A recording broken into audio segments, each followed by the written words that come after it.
8টি পাম্প ঘুরে তেল না পেয়ে যখন গাড়ি রেখে লোকাল গাড়িতে করে আমি সংসদে এসেছি, সেদিন মাননীয় তেল মন্ত্রী একটি তেল সমৃদ্ধ বিবৃতি প্রদান করে বলেছেন বাংলাদেশে নাকি তেলের সংকট নাই।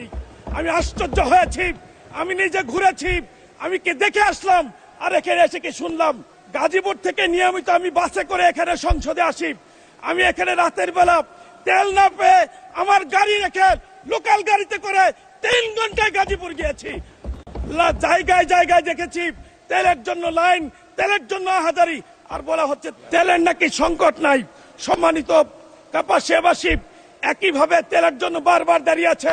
আমি জোর দাবি জানাচ্ছি সরকার এই সংকটকে মেনে নিবে, এই সংকট উত্তরণে দ্রুত ব্যবস্থা গ্রহণ করবে।